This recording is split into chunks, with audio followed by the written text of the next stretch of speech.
Waalaikumsalam. Yang saya hormati, yang sangat kita banggakan bersama, Presiden Serikat Melayu Indonesia dan saudara-saudara Melayu se-Indonesia yang tak dapat saya sebutkan satu persatu. Alhamdulillah wa syukurillah, hari ini kita diberi kesempatan untuk dapat bersilaturahim, walaupun silaturahimnya secara maya, tapi insya Allah ada kesempatan untuk kita bertatap muka, bertegur sapa, berbicara, bersembang-sembang santai suatu saat nanti. Amin amin ya rabbal alamin. Untuk selanjutnya langsung aja kita masuk ke inti acara biar tidak terlalu panjang, mengingat hari pun udah mulai malam ya tuan-tuan yang saya muliakan. Jadi langsung saja saya serahkan kepada ketua kita, Kanda Tengku Rio. Kepada Kanda Tengku Rio kami persilakan. Assalamualaikum warahmatullahi wabarakatuh semuanya. Waalaikumsalam warahmatullahi wabarakatuh. Alhamdulillah, puji syukur kehadirat Allah Subhanahu wa taala. Salawat serta salam kepada junjungan Nabi Rasulullah SAW. Kita bersyukur kita mendapat kesehatan hari ini bisa berkumpul bersama saudara-saudara kita dari berbagai daerah. Alhamdulillah tidak ada masalah, kita hanya beberapa mungkin yang bisa berkumpul malam ini karena keadaan, mungkin ada yang sedang tarawih, ada yang meneruskan untuk tadarus. Ya, syukur kita Ramadan ini banyak kegiatan yang bermanfaat. Ada mungkin beberapa hal yang mungkin bisa kita diskusikan ya terkait perkembangan-perkembangan yang ada. Nah, pertama ingin disampaikan kepada kawan-kawan juga bahwa beberapa hari dalam minggu ini tuh banyak perkembangan betulnya. Kementerian Koperasi berbicara tentang pendayagunaan UMKM. Kemudian juga bertemu dengan Ketua ASATI. ASATI ini adalah tourism gitu. Nah, itu untuk pengembangan destinasi-destinasi wisata.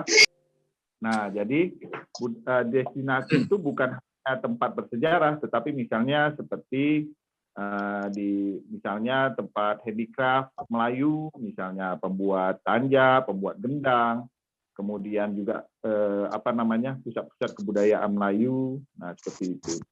Nah, kemudian juga sempat juga kita bertemu kebetulan dari kawan-kawan yang dari Syarikat Melayu juga. Kebetulan harusnya beliau hadir, tapi hari ini beliau berangkat malam ini ke Singapura.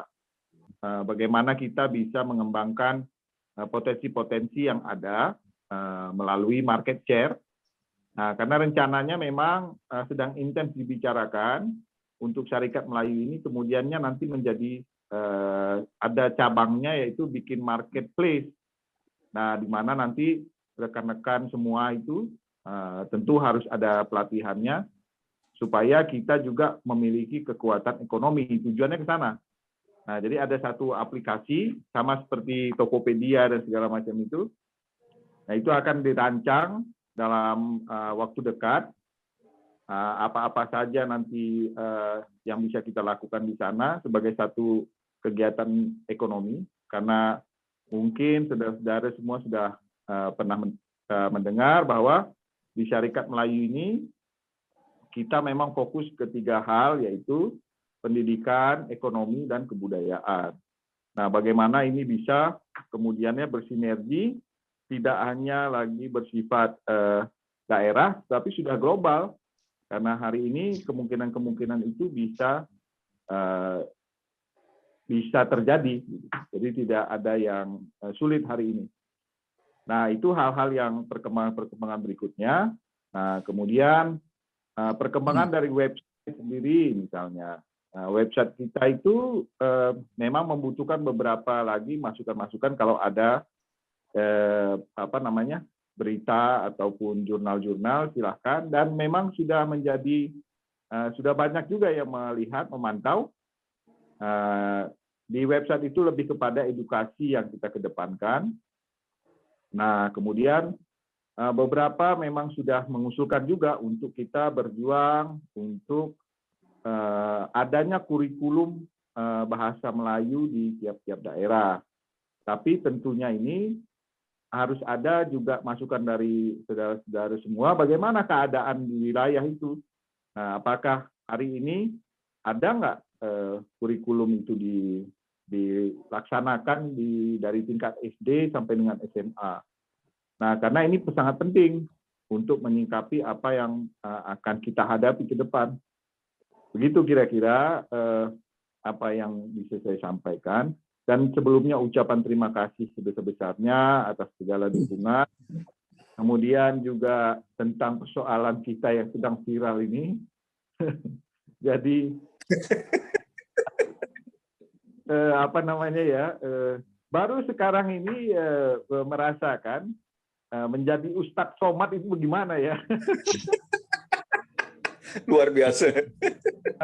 Ini baru kata Bang Fahmi, ini baru bahasa kita lempar nih, belum bom nuklir lagi kan. Jadi, nah tentu kita harus bijaksana aja karena sebetulnya seperti di Jakarta itu, mungkin di beberapa daerah sudah ada. Itu memang ada tim buzzer itu, memang mereka dibayar. Mereka nggak peduli konteksnya apa, nggak. Yang penting merusuh aja kerjanya. Nah, ini belum selesai nih. Belum selesai, bahkan mungkin sampai masuk ke dalam akun-akun pribadi ya, dari Instagram dan segala macam, mereka coba mencecer lah gitu.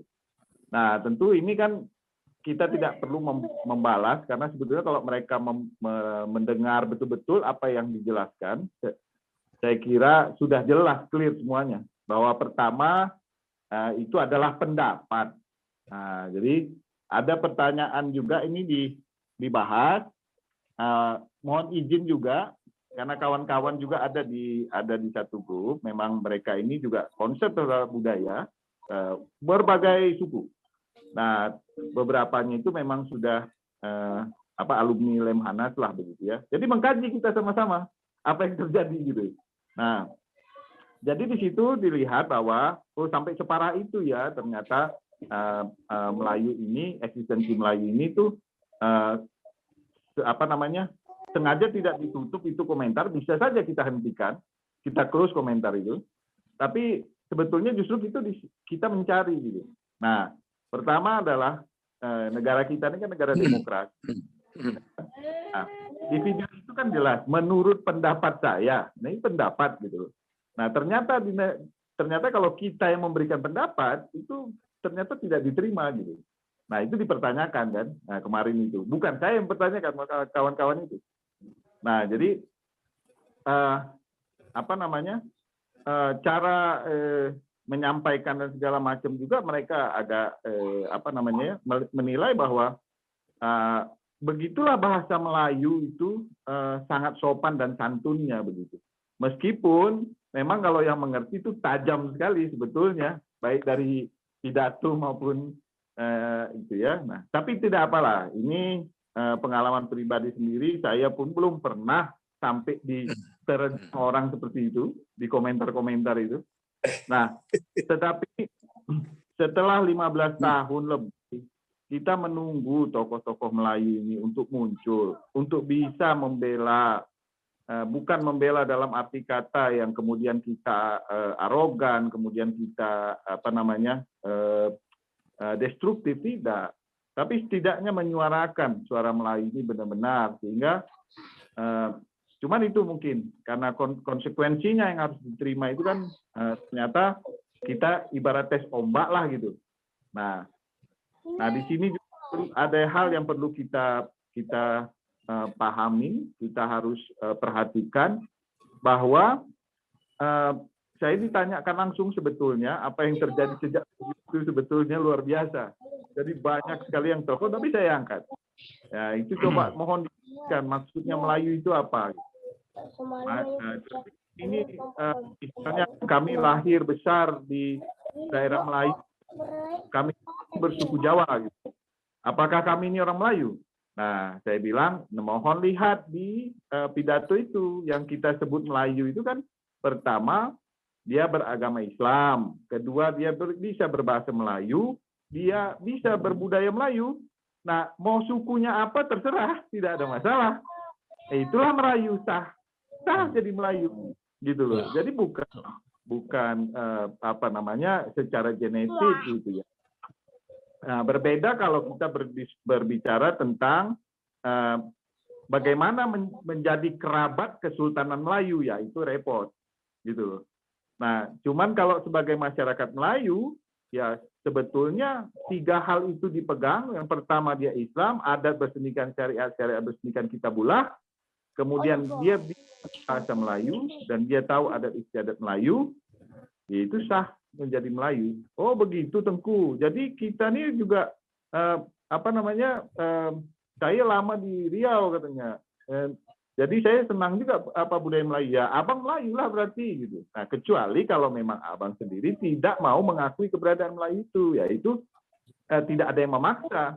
Kan kita tidak pernah memaksa orang untuk menjadi Melayu. Itu harus panggilan hati, panggilan jiwanya. Nah, saya jelaskan begitu. Nah, ini ke depannya mungkin untuk di dalam komunitas, di dalam kelompok kita ini juga mudah-mudahan kita bisa apa namanya merangkul. Sebetulnya banyak sekali yang cinta dan suka dengan kebudayaan Melayu ini. Nah, tapi itu tadi ada beberapa kawan-kawan kita yang mungkin misalnya di Batubara, mereka terlahir dengan bermarga gitu. Tapi dari lahir sampai dia besar sampai itu, ya dia tahunya kebudayaan Melayu itu. Jadi bahasanya pun bahasa Melayu apa segala macam. Ini tentu menjadi satu hal yang justru kita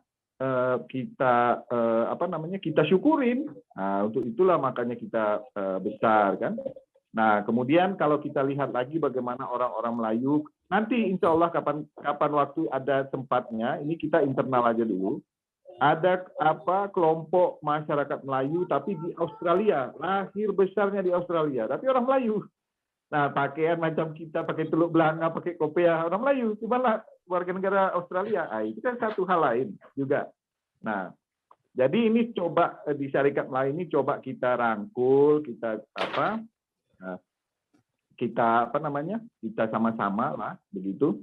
Nah, kalau ini tidak dimulai sebetulnya ke depan ini kita mendapat tantangan yang cukup berat sebetulnya kalau kita tidak memulainya. Apa sih yang tantangan yang cukup berat adalah kita kehilangan kebudayaan. Itu aja sebetulnya. Sayang kan begitu. Nah, jadi bagaimana negara kita ini berjalan ke depan itu, ya kita harus bisa mendukung dengan apa? Dengan menguatkan kebudayaan kita, tentu Indonesia semakin kuat kan. Nah, jadi jangan sampai juga bahwa yang namanya orang Melayu itu adalah orang Malaysia. Itu kan salah besar itu. Orang Melayu itu bukan cuma orang Malaysia. Jadi kita ini warga negara Indonesia, tetapi kita adalah orang Melayu gitu. Nah, itu yang ternyata hal-hal ini tuh pernah memang sengaja seperti terkesan sengaja dibenturkan dengan Melayu itu adalah Malaysia. Nah, jadi mungkin seperti itulah kondisi kita sekarang. Nah, sebenarnya kalau seandainya kita kasih tahu, mungkin ada kesempatan atau ada wadah untuk mereka-mereka ini belajar, saya rasa mau gitu. Karena dari kasus yang kita bahas kemarin ini, ada beberapa yang muda, yang usia belasan dan lain-lain itu DM tuh. DM, tanya, jadi saya jelaskan lah. Nah, kebetulan juga saya dulu mengabdi di Jogja, di Balai Kajian Melayu. Jadi alhamdulillah kalau untuk sebaran masyarakat Melayu, khatam lah kata orang bilang, kayak yang dikatakan Kande Tengku Rio tadi di Australia itu kan di Cocos atau di Pulau Christmas di Australia kan. Nah, bahkan ada kawan kuliah saya yang di Loloan, Melayu Loloan. Nah, di mana Loloan itu? Di Bali. Jadi bahasanya pakai E juga. Jadi memang kayaknya kerja-kerja untuk kita semua lah orang Melayu. Oke, untuk tak mempanjang lebar, jadi mungkin bisa abang anda yang ada di sini menyampaikan ide, gagasan, masukan atau saran untuk kita semua. Mungkin Bang Martin dulu lah nih. Bang Martin ini dia kalau bercakap nih serius nih. Jadi kita beri kesempatan dulu untuk Bang Martin. Jadi ini kami Kepri ya, nanti kita mau ide yang lain lagi. Yuk, terima kasih. Silakan Bang Martin. Baik, terima kasih. Assalamualaikum warahmatullahi wabarakatuh. Assalamualaikum warahmatullahi Salam kenal wabarakatuh. buat kawan-kawan semua di sini. Izinkan saya Martin Baron, nama aja yang berbau luar Bang ya, Martin dan Baron. Tapi asli memang saya Melayu. Lahir dan besar di Tanjung Pinang. Sekarang Bang Rio dan kawan-kawan yang lain mungkin ya sudah paham kalau saya berlatar belakang pendidikan sebagai arsitek. Mungkin sekitar 10 tahun terakhir ini saya kembali ke Kepulauan Riau setelah dulu saya ikut berjuang juga Bang Rio dan kawan-kawan yang lain untuk terbentuknya Provinsi Kepulauan Riau. Jadi memang kita bersama-sama itu meyakinkan pemerintah untuk memisahkan diri dari Provinsi Riau karena memang wilayah kita sebenarnya berbeda ya. Kepulauan Riau itu wilayah kepulauan, sementara Riau itu daratan ya. Kita tidak usahlah feedback ke belakang, tapi alhamdulillah disetujui terbentuknya Provinsi Kepulauan Riau. Nah, ketika terbentuknya Provinsi Kepulauan Riau, itu permasalahan terbesar adalah kita harus mengkolek kembali adat istiadat kita yang tadinya ketika bergabung dengan Riau, itu memang sebagian besar sudah berada di Riau. Jadi termasuklah arsitekturnya. Jadi kita harus menggali lagi bagaimana bentuk arsitekturnya Kepulauan Riau.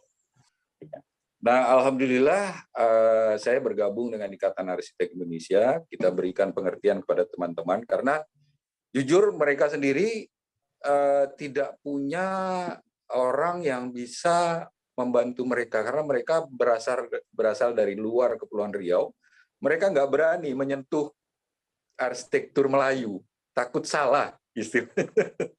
Tapi ya alhamdulillah lah, berkat teman-teman yang masih bisa membantu untuk kita mengangkat arsitektur Kepulauan Riau, ya tentunya teman-teman yang punya kepedulian tentang arsitektur Melayu dan yang punya pengetahuan tentang arsitektur Melayu.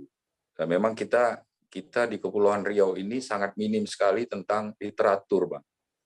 Ya, kami dari Ikatan Arsitek Indonesia sangat concern lah, sampai saat ini pun kita pengen ada kerjasama dengan lembaga adat Melayu, khususnya dalam hal yang jadi masalah kita ini pendataan, Bang. Ya, pendataan rumah-rumah Melayu yang ada di Kepulauan Riau. Masih banyak. Cuman kita kan nggak bisa kalau hanya bekerja sendiri, terutama kalau untuk masalah literatur kan ya biayanya cukup besar, apalagi kita daerahnya tuh terpisah oleh pulau. Jadi kita sudah berusaha kemarin untuk membuat, alhamdulillah kita sudah punya 2 buku sebenarnya, Rekam Jejak Arsitektur Melayu. Jilid pertama itu tentang arsitektur rumah tinggal Melayu, termasuklah kami kemarin bekerja sama dengan Serdang Bedagai, kita lakukan kajian survei ke sana, terus Kalimantan Barat juga sudah ada 1 buku, terus kemudian jilid keduanya kita fokus kepada arsitektur Masjid Sultan Riau di Pulau Penyengat. Jadi ternyata hingga saat ini Masjid Sultan Riau Pulau Penyengat itu belum punya blueprint-nya. Ya. Jadi kita kemarin datang 1 tim dari Ikatan Arsitek Indonesia dibantu dengan mahasiswa Universitas Riau Kepulauan jurusan arsitektur, kita lakukan pendataan, diukur ulang. Tapi itu bentuk yang kelihatan ya. Jadi sebenarnya Masjid Penyengat itu di bawahnya masih ada sebenarnya. Kita nggak tahu seperti apa bentuknya. Tapi alhamdulillah bisa kita lakukan pengukuran itu kalau nggak salah 2 hari dengan full tim. Ya, kita hanya istirahat ketika masjid digunakan untuk sholat. Ya, kita menginap di Penyengat. Alhamdulillah jadi bukunya dan ada blueprint-nya. Nah, itu semua kita serahkan kepada Dinas Kebudayaan Provinsi Kepulauan Riau. Cuman sayangnya ya cukup sampai di situ. Jadi kita berharap sebenarnya kita punya kemampuan, kita punya kesempatan untuk melakukan pendataan. Kita pengen kalau bisa direspon lah oleh pemerintah, ya. Tapi sampai saat ini buku itu pun ya hanya sebagian orang yang memiliki gitu. Jadi sayang sekali. Kita pengennya oke lah kita ada kerjasama dengan Dinas Kebudayaan atau dengan LAM, nggak masalah. Buku itu diterbitkan atas nama LAM, tapi bekerja sama dengan Ikatan Arsitek Indonesia. Jadi itu digunakan sebagai katakanlah itu guidance-nya LAM, kan itu produk budaya, ya. Saya kira banyak manfaatnya kalau itu ya itulah tadi saya berharap LAM itu lebih banyak menerbitkan literatur, ya, buku-buku terkait tentang Melayu. Saya selalu pesankan dengan teman-teman, termasuk dosen-dosen di Universitas Internasional Batam dan Universitas Riau Kepulauan, karena kita di Kepulauan Riau ini punya 2 universitas yang punya jurusan arsitektur, bahwa masih banyak pekerjaan kita yang harus kita selesaikan. Ya.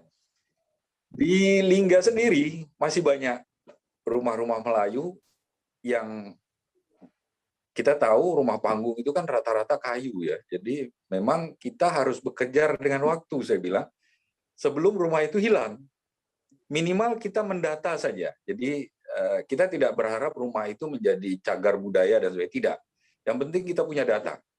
Ya, bahwa di sini pernah dibangun rumah seperti ini. Jadi kalau kita di arsitektur biasanya kita ukur ulang, kita gambar ulang dengan foto dan sebagainya, termasuk data. Jadi rumah itu dibangun tahun berapa, pemiliknya siapa yang pertama, sampai sekarang anak atau cucunya yang menempati itu siapa. Nah, nggak muluk-muluk lah. Kita pengennya udah itu saja, data itu saja yang penting. Ya, kita jadikan buku ataupun literatur, terserah mau diapakan, tapi itu kita berharap ada kerjasama dengan Dinas Kebudayaan maupun Lembaga Adat Melayu. Ya, selain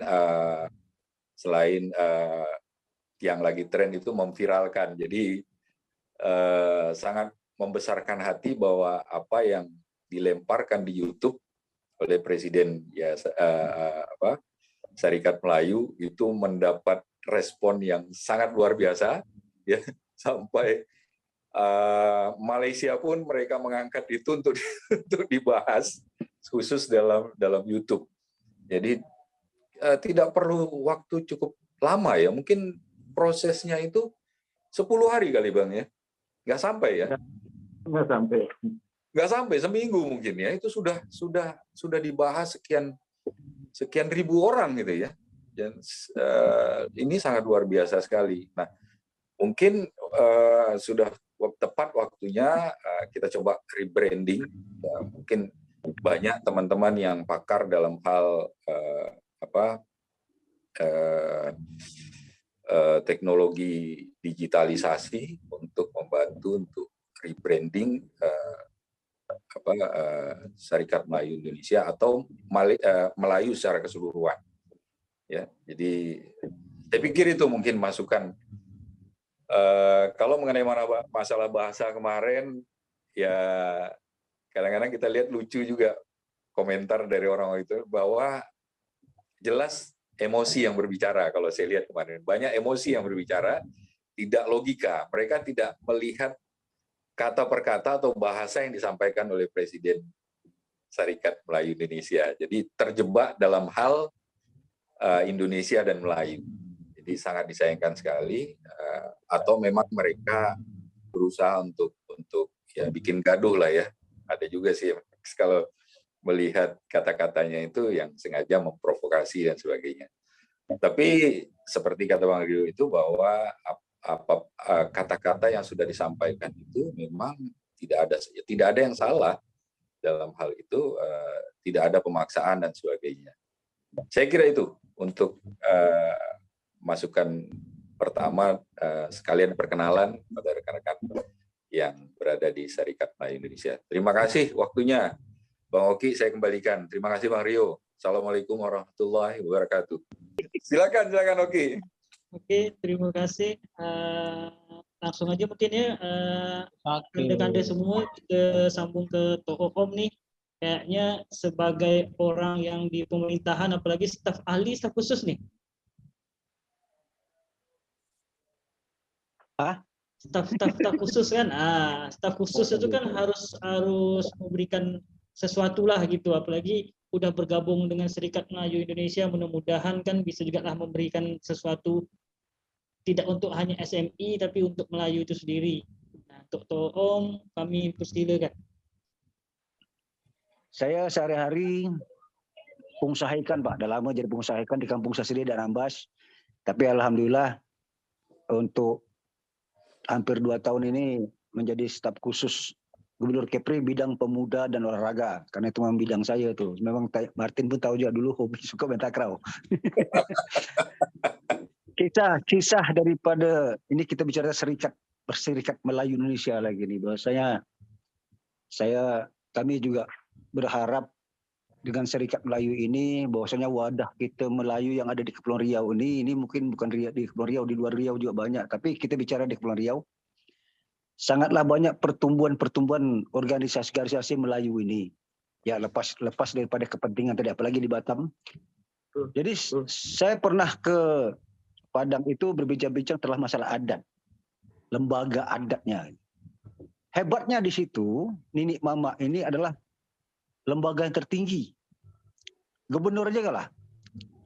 Lembaga tertinggi. Artinya kenapa? Di situ, di mana bumi diswijak, di situ lagi dijunjung. Apapun pengguyupan, apapun forum yang ada di Minangkabau itu harus ada izin dari Nini Mama. Bukan dari pemerintah. Alangkah elok dan baiknya kalau ini bisa terwujud di bangsa Melayu sendiri atau di Kepulauan Riau. Dan di Riau pun saya dengan sahabat saya almarhum Al-Azhar itu juga ada. Ini mudah-mudahan ada kawan-kawan kita dari Riau juga. Itu sudah ada kesepakatan antara lembaga adat Riau dengan pemerintah Provinsi Riau. Nah artinya di sini juga ada semacam mungkin menggiringkan undang-undang tari dari Nini Mama itu sehingga terwujud ada di Riau itu. Makanya saya akui Melayu Riau itu sangat kuat, sangat luar biasa. Karena apa? Itu tadi setiap ada permasalahan-permasalahan itu tidak lepas dari pemerintah melepaskan kepada lembaga adat tadi. Artinya itu tadi pengguyupan, forum segala macam begitulah.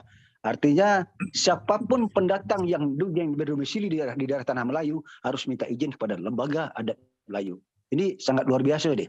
Undang-undang itu ada di Riau. Ini pernah tahun zaman Pak Sandi dulu tahun 2000 berapa? 14 atau 13. Kami pernah bertandang ke lembaga adat Riau itu tadi. Mencoba diskusi tentang perda adat tadi. Cuman itu tadi kemungkinan dan karena ini agak sedikit terbatas dan sini agak tak terlayan oleh wakil rakyat ini yang selaku pembuat aturan Perda. Kita kalah banyaknya orang Melayu. Ini khusus Kepulauan Riau.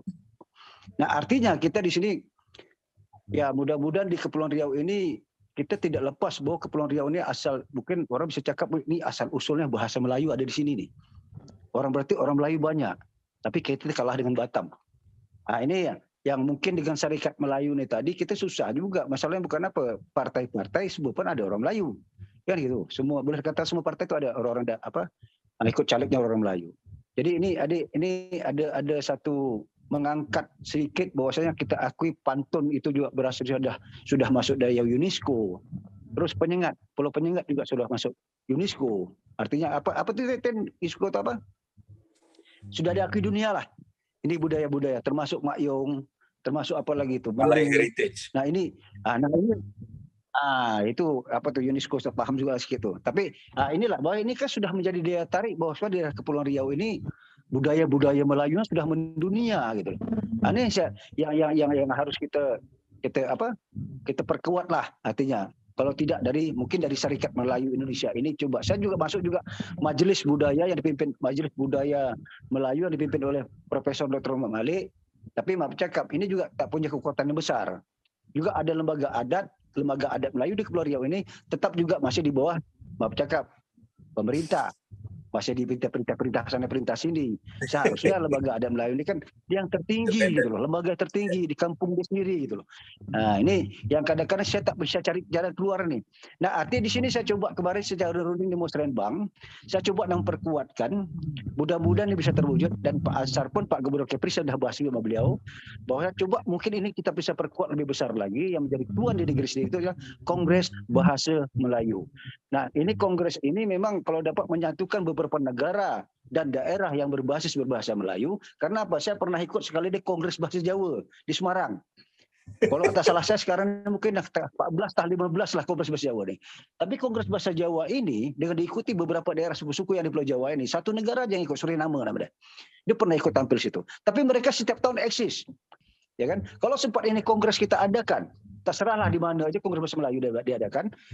Saya pikir paling sedikit mungkin di negara yang hadir. Bisa Malaysia, bisa Singapura, bisa Brunei, bisa Filipina, Mindanao, atau di Patani, Thailand. Nah berarti bangsa-bangsa di Madagaskar, di Afrika sana, ini adalah bangsa-bangsa Melayu. Saya pikir dari Syarikat Melayu ini nanti insya Allah saya undang khusus kalau mudah-mudahan ini bisa terwujud. Jadi ada sharing-sharing kecil bahwasanya kalau bisa ini terjadi, mungkin kongres pertama yang kita adakan di Tanah Melayu ini ya target saya itu mudah-mudahan di Pulau Penyengat. Karena disitulah rohnya Raja Ali Haji tadi yang coba kita angkat. Bahwasanya dengan nama Raja Ali Haji tadi, inilah satu-satunya pahlawan bisa menyatukan seluruh pahlawan di Indonesia ini dengan bahasa dia tadi. Ya kan? Artinya semua di satu nusa Pak. Ini ada sejarah sedikit nih. Waktu saya di PON di Papua, itu dosen kita, rektor kita tuh di Universitas Cendrawasih itu asli orang Lingga, rektornya. Itu orang Lingga.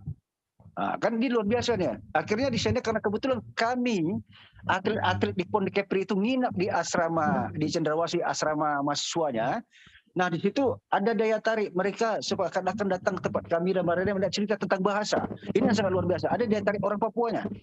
Bang, abang dari mana? Abang dari mana? Saya dari Kepri. Kepri itu bapak bahasa itu, ya dari para jali. Nah di situ bayangkan aja orang Papua aja bisa tahu.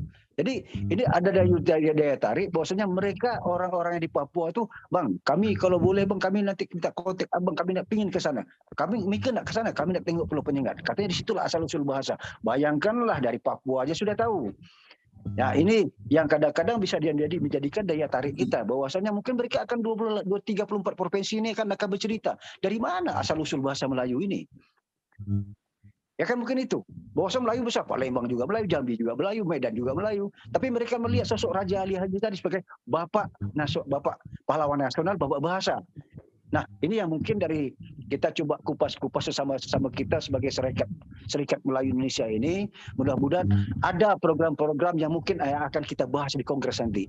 Yaitu tadi saya inginkan menyatukan bahasa Melayu ini. Artinya satu saja di Kongres Bahasa Melayu itu mudah-mudahan perda ini bisa kita wujudkan.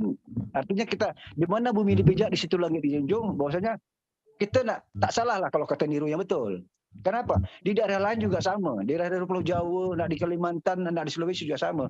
Artinya ada suatu lembaga Melayu yang sangat kokoh dan sangat kuat. Artinya mereka peduli dengan kampung sini itu tadi. Apapun penguyupan yang bisa hadir di tanah Melayu ini, minta izin tentu yang punya rumah. Artinya kita bukan nak melarang orang datangnya, tidak. Nah, itulah saya pikir, Assalamualaikum toh, kami sekarang dan mau bercakap mungkin dari Flores, mungkin dari Ambon, mungkin dari Papua sana, kami nak izin nak bikin satu wadah di kampung di tanah Melayu ini. Nama wadah ini. Tapi harus direkomendasikan dan direstui oleh lembaga itu. Kalau pemerintah kan kita tahu nasional. Itulah tuan tadi. Kenapa ini saya coba belajar ambil satu contoh seperti di Riau, di Nini Mamak, di Padang, bahkan bab cakap lah. Di Jogja sendiri pun Martin paham. Di Semarang susah orang Melayunya dia jadi pejabat. Ya kan? Apalagi nak jadi bupati, apalagi jadi wakil rakyat. Tapi di tanah kita Melayu ini siapa saja, orang Melayu ini sangat luar biasa terbuka. Tapi dengan terbuka tadi sehingga kita sendiri pun masuk tertutup. Nah ini yang kita bisa kira.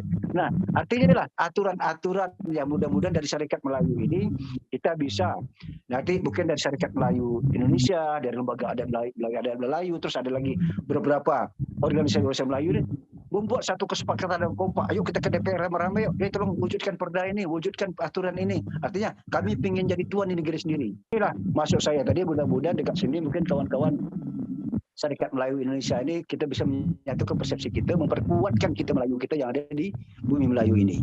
Wabillahi taufiq wal hidayah. Wassalamualaikum warahmatullahi wabarakatuh. Waalaikumsalam. Waalaikumsalam warahmatullahi wabarakatuh. Masya Allah. Luar biasa betul dari Luar biasa. Polri. Luar biasa betul.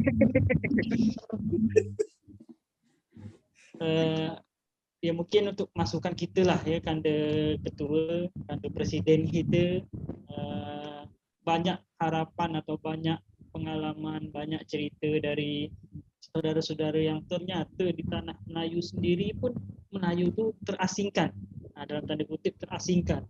Jadi mungkin PR untuk kita semua lah, terutama SMI ini, wadah kita bertumpu besar lah kepada Kanda Tengku, Rio dan SMI ini, supaya macam mana lah biar Melayu ini memang betul-betul harus kompak gitu.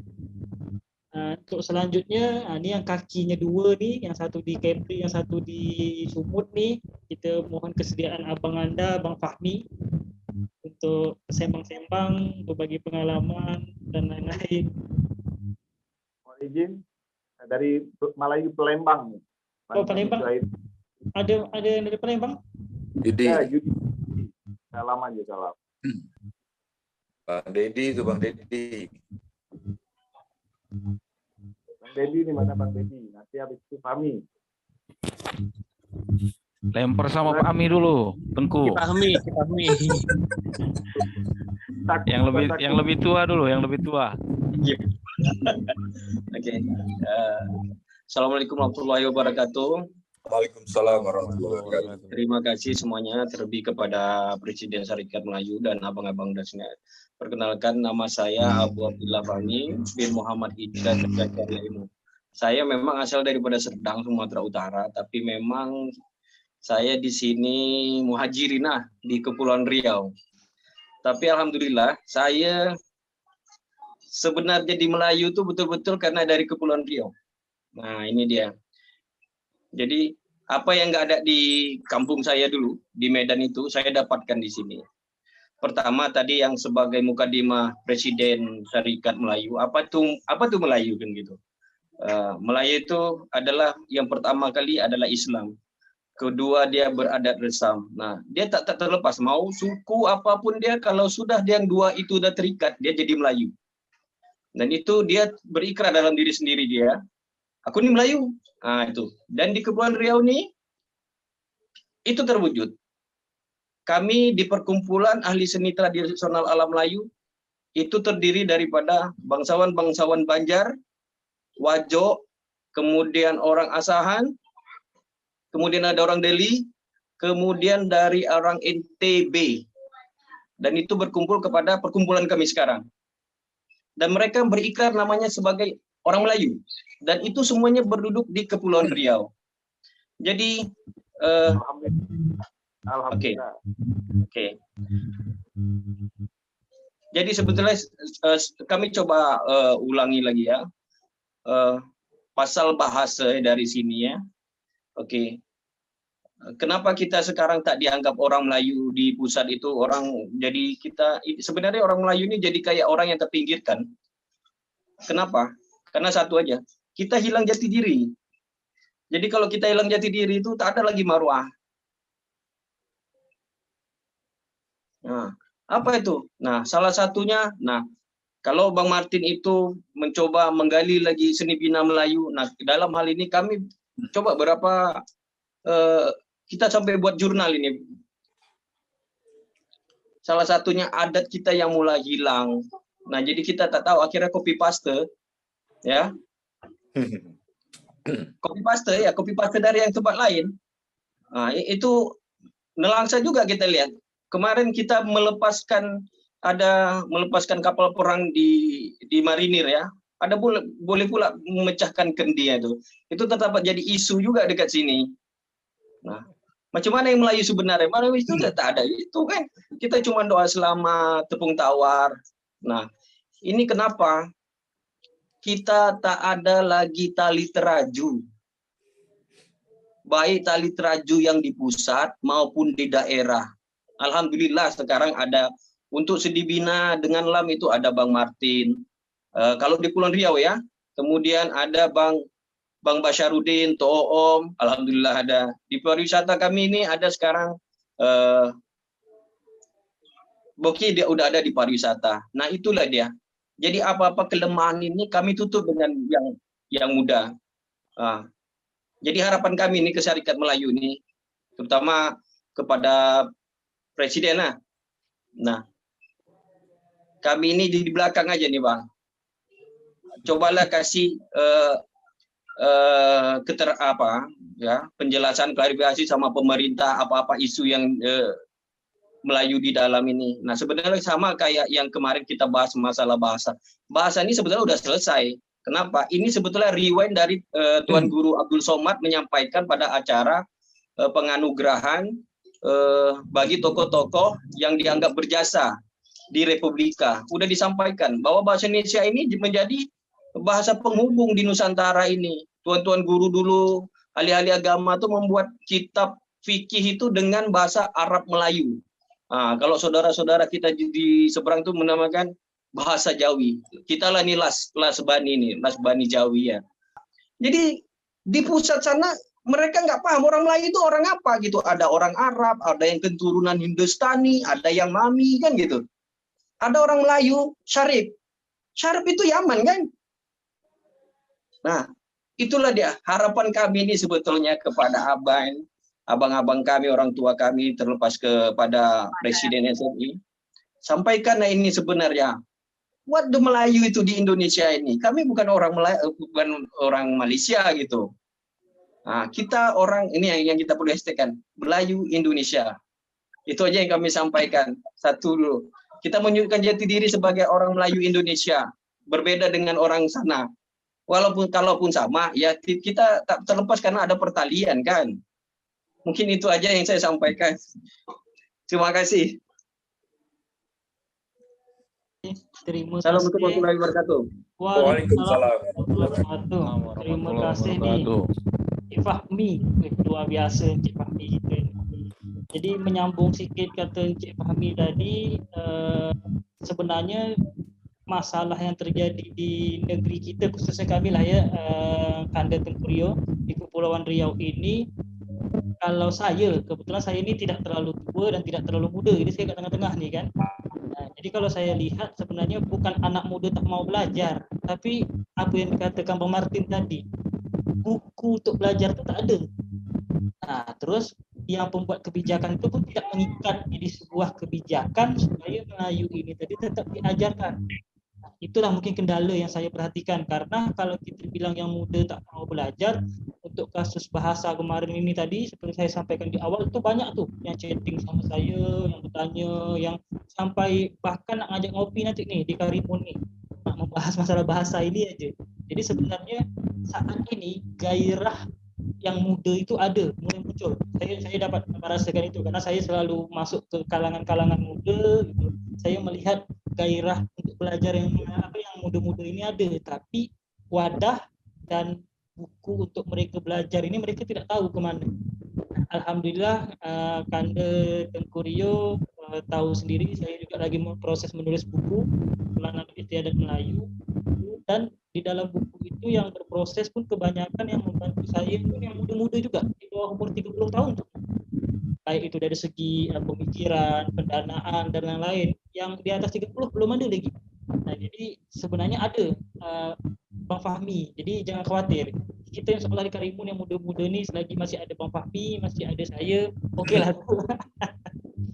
Nah, terus untuk lanjutnya tadi saya mungkin cerita sedikit juga, gitu juga lah. Saya ini kan ada koto itu tuh sebenarnya untuk identifikasi. Koto ini kan Minang nih. Alhamdulillah di Balai Kajian Melayu di Jogja tempat saya bekerja, itu saya baca satu buku Tambur Adat Minangkabau. Alhamdulillah dah terbaca saya buku Tambur Adat Minangkabau itu sampai habis. Dan akhirnya saya mendapat kenyataan kalau Minang itu dia Melayu. Akhirnya udah saya pakai lagi nih koto nih. Jadi kalau seandainya ada orang yang bercakap, di sinilah saya menjelaskan. Seperti itulah kira-kiranya. Oke, untuk selanjutnya mungkin kita minta kesediaan dari tuan hamba kita nih yang dari tadi kayaknya mengamati terus, Kanda Dedi Iskandar dari Sumatera Utara nih. Iya. Kepada Kang Deddy kami persilakan. Assalamualaikum warahmatullahi wabarakatuh. Waalaikumsalam. Alhamdulillah wa syukurillah. Malam ini dipertemukan sama saudara-saudara Abang Da, senior-senior saya di Melayu yang sangat-sangat luar biasa. Terima kasih atas pencerahan-pencerahannya. Mungkin kita sudah mengetahui lah umumnya kita di Sumatera Utara, khususnya di Medan, sudah tak kenal lagi yang namanya Melayu untuk tingkat nasional. Karena sudah kita bisa katakan mungkin terjajah atau memang udah sistematis cara penyebaran mereka di Sumatera Utara khususnya. Jadi kita sama kawan-kawan udah mulai bergerak pelan-pelan, kita mengenalkan bahwasannya Medan tuh tanah Melayu dengan bukti-bukti sejarah yang ada. Dan saya pun pernah dapat pengalaman waktu saya ke Bandung, tepatnya di daerah Dago. Jadi pada saat itu kita ada apa di sana lah kan, relaksasi lah, ketemulah sama orang Bandung, cerita-cerita, dia berkenalan, dan saudara kita warga Sunda itu heran gitu sama kita. Ketika ditanya, dari mana Mas? Katanya, dari Medan. Saya bilang gitu kan. Wajahnya aneh gitu, aneh lah.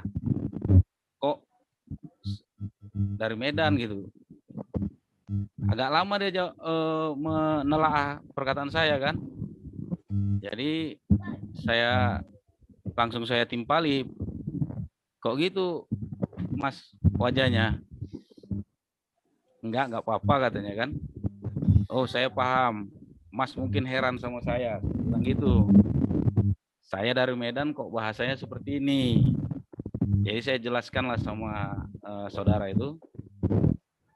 Medan itu sebenarnya tanah Melayu.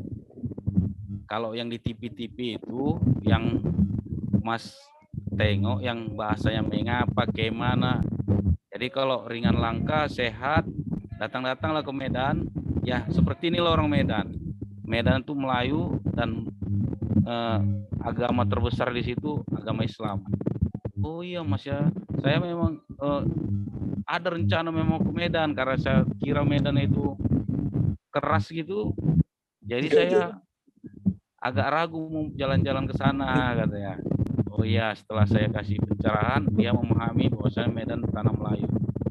Jadi mengenai pembahasan bahasa tersebut, saya rasa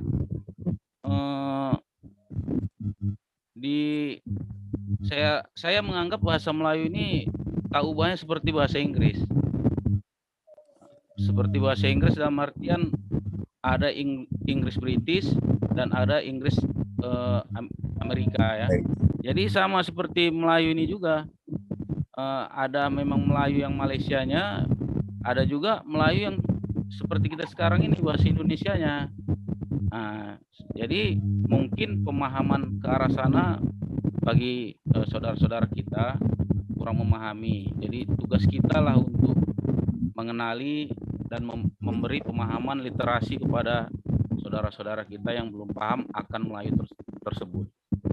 Jadi di kita, khususnya saya di sini, saya sudah tidak mengatakan Melayu itu lagi suku. Saya bilang ke teman-teman, adik-adik kita, junior-junior kita di salah satu forum yang saya ada di dalamnya sebagai pengurus. Saya dan alhamdulillah di situ sama seperti Datuk Pami tadi. Kita ada orang Jawa, ada orang Batak, ada orang Banjar juga, semua bergabung dan menyatakan bahwasannya Melayu dan mengikuti adat istiadat Melayu. Karena kita kasih pemahaman Melayu itu adalah bangsa, bukan suku. Kalau dikatakan suku itu kan hanya pada satu tempat saja. Tetapi kan Melayu ini punya dasar. Dasarnya tadi ada beberapa wilayah dan bahkan suatu negara, dan dia memang asli orang tempatan di situ. Jadi kalau dikatakan Melayu itu bangsa, Melayu itu memang berhak dikatakan bangsa karena ada dasarnya, bukan tanpa dasar. Kira-kira seperti itu. Jadi seperti yang dikatakan tadi oleh Abang kita Pak Basyarudin tadi, masukan-masukannya sangat bagus.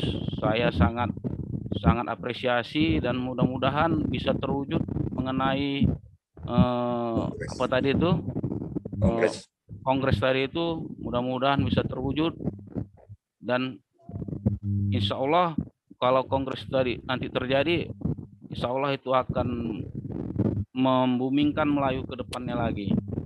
Dan insya Allah mungkin kita nanti akan ada wacana juga, tapi dari silat nanti itu di Minang, di Sumatera Barat.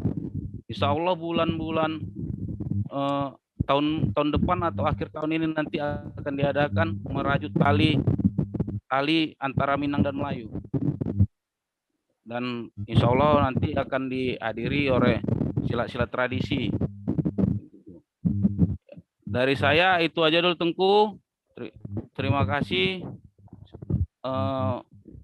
masukan-masukan malam ini sangat membuka pola pikir dan membuka wawasan saya di Serikat Melayu Indonesia.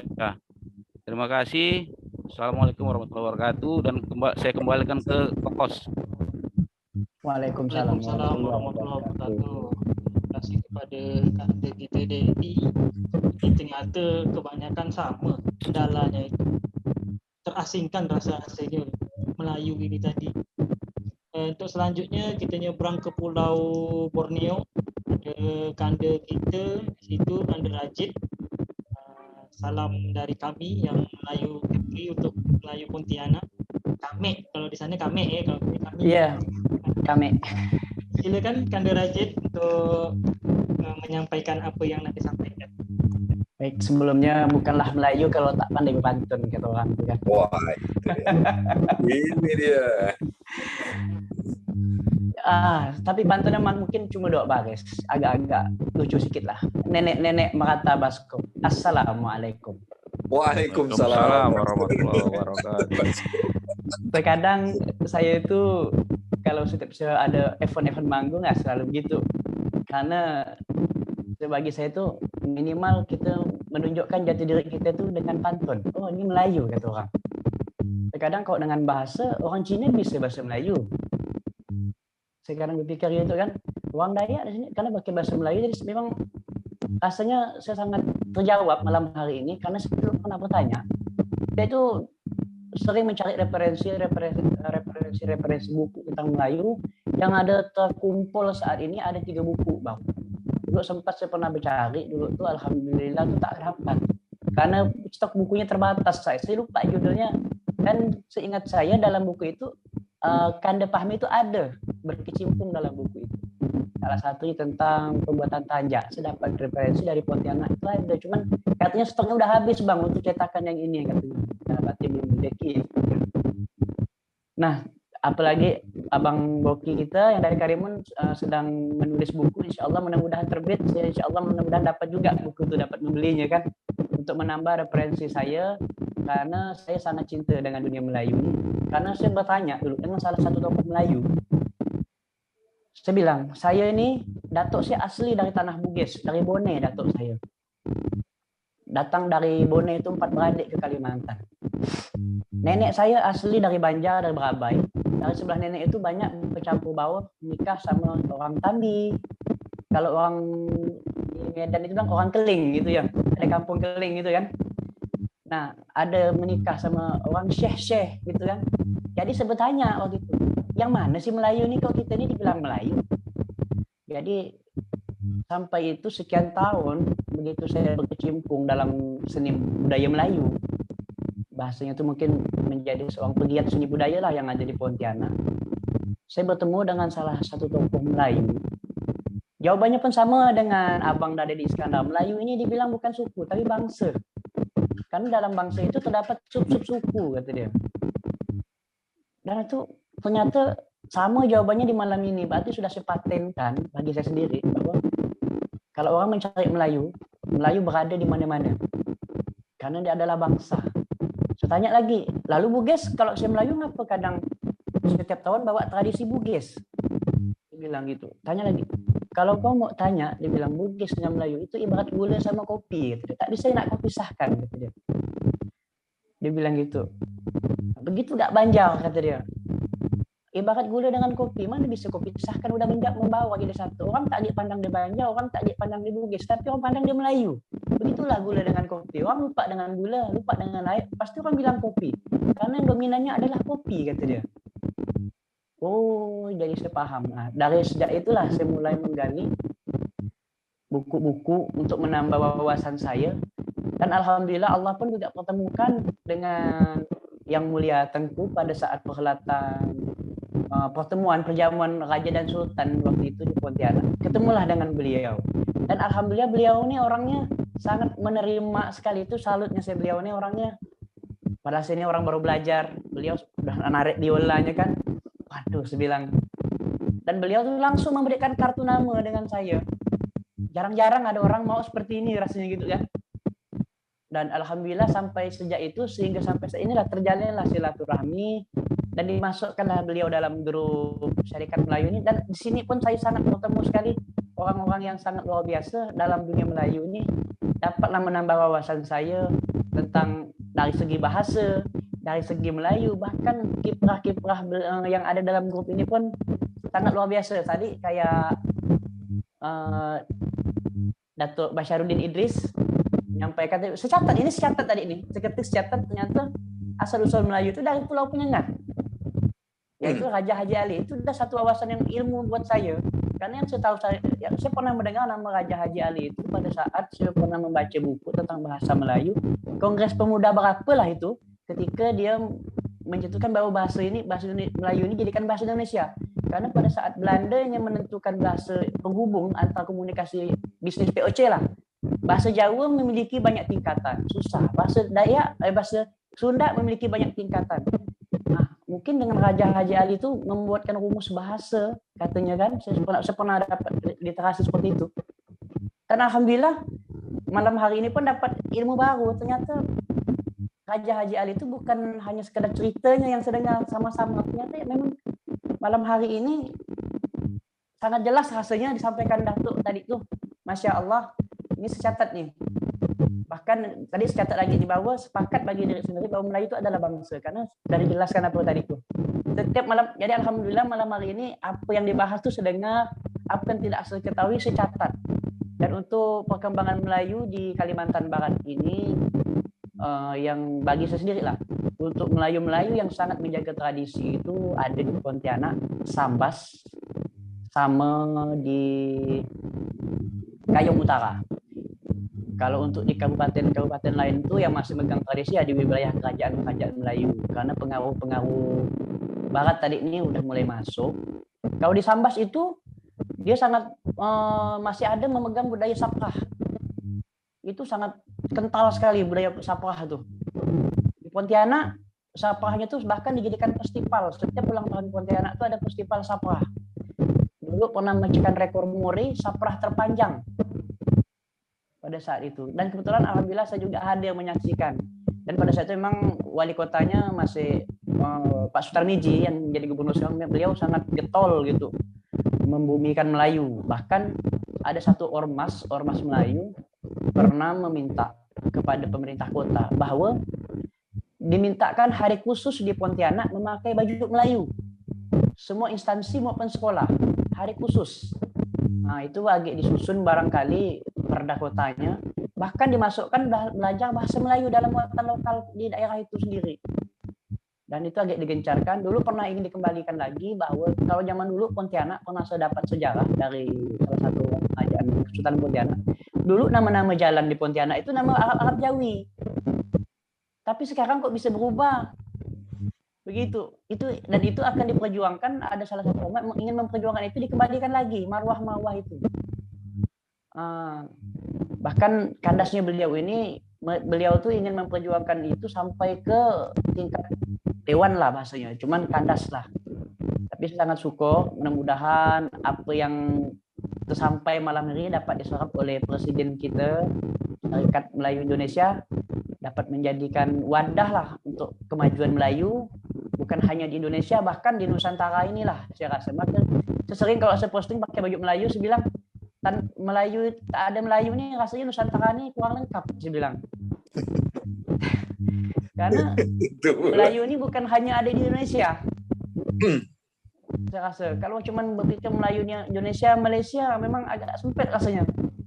Seperti yang dikatakan tadi abang kita Bang Martin Baron bahkan mengatakan ada di negara ini, kata Dato' Basyarudin Idris tadi kan, kata Presiden pun ada di mana tadi, Australia ya. Artinya tuh memang boleh sangat sekali, mudah-mudahan terwujud Kongres Melayu nanti, karena dulu kalau di Kalimantan Barat ini ada Kongres Dayak Internasional. Itu yang datang tuh bahkan ada Dayak-Dayak yang dari Amerika. Jadi di inisiatornya Cornelis dulu kan, karena kan waktu itu jadi gubernur. Jadi dia mengadakan Kongres Dayak Internasional. Dan saya merasa pun berpikir mudah-mudahan nanti ada Kongres Melayu Internasional juga, karena Melayu ini saya rasa bukan hanya di Kalimantan, bukan hanya di Sumatera, sampai ke dari Sabang sampai Merauke lah, karena memang ada di mana-mana saya rasa. Tapi mudah-mudahan lah tadi Dato' Basyarudin Idris, mudah-mudahan terwujud Kongres Melayu dan dapat membumikan Melayu di tanah Melayu. Kita berdiri di tanah sendiri bukan artinya kita meninjak yang lain, tapi menjadi payung untuk yang lain-lain lah. Gitu ya saya rasa. Dan salam hormat, salam takzim saya, mohon maaf apabila terdapat salah-salah kata, salah-salah bahasa. Maklumlah walaupun sama-sama Melayu ni lain lubuk, lain pula jenis ikannya, tapi ikan juga lah bentuknya. Begitulah saya rasa. Assalamualaikum warahmatullahi wabarakatuh. Waalaikumsalam warahmatullahi wabarakatuh. Terima kasih Abang Anda kami yang dari Pontianak, luar biasa itu. Mendengar apa yang disampaikan dengan abang kita dari Pontianak tadi. Nah, ini sebenarnya ada hal yang mungkin beda persepsi nih, yang mungkin bisa kita bahas atau apa yang kita buat tentang satu kalimat ini, yaitu Nusantara gitu. Nah, karena saya pengalaman di Tanah Jawa, ketika mendengar Nusantara, mohon maaf orang-orang di Pulau Jawa itu berpikiran Nusantara itu hanya Indonesia. Nah, sementara kalau kita orang Melayu pasti memahami Nusantara itu tanah Melayu. Jadi baik itu Indonesia, Singapura, Malaysia, dan kawasan sekitaran yang masih ada Melayunya, kita anggap sebagai orang Nusantara. Karena dari sejarah kan ada persepsi yang Nusantara zaman dulu sama Nusantara zaman sekarang. Nanti itu bisa kita minta atau kemukakan juga. Oke, untuk selanjutnya yang belum nih, ada Kanda kita juga nih, ada Kanda Boy yang kami kasih kesempatan untuk menyampaikan sepatah dua patah kata kepada Kanda, kami silakan. Perkenalkan, saya ini profesinya sebagai fashion creator atau fashion designer, bisa juga pokoknya ranah tentang industri fashion lah. Sempat juga berkolaborasi sama Bang Martin, batik Kepri, Bang Martin. Ya, batik luar biasa. Ya. Tapi ya itu tadi begini, saya menanggapi tentang isu kita kemarin. Pertama itu dulu tentang bahasa itu. Saya rasa ini sesuatu yang sangat menarik bagi saya di Syarikat Melayu Indonesia ini. Ini memang patut juga menjadi apa ya, kebahagiaan bersama sebenarnya gitu. Yeah. Karena semakin banyak pro kontra itu justru semakin menarik kan. Nah, justru kalau ketika kita tidak ada pro kontra itu, semangat itu kan agak kurang juga gitu. Hambar ya? Ya, hambar dia. Apalagi ternyata komen-komen itu saya baca satu-satu itu banyak juga ketidakpahaman orang tua. Itu menarik juga berarti kan gitu. Menarik sekali itu. Berarti memang kita kurang sekali literasi itu. di Indonesia ini kadang-kadang malu juga kita kan, kalau sempatlah orang Malaysia, orang Brunei ini membaca, memang bodoh-bodoh lah kita nih kan gitu kan. Aduh, apa masalah orang Indonesia nih kan gitu kan. Nah, itu juga kadang-kadang, tapi itu sesuatu yang menarik dan hal itu menjadi suatu peluang bagi Syarikat Melayu Indonesia untuk eksisnya itu tuh diperhitungkan. Nah, ini kan menarik sekali nih. Kemudian ya dari tanggapan-tanggapan yang beredar video kita itu tentu ditanggapi dengan beberapa YouTuber apa segala macam, dan ya menyatakan bahwa Melayu Indonesia ini kan hanya golongan kecil kan gitu.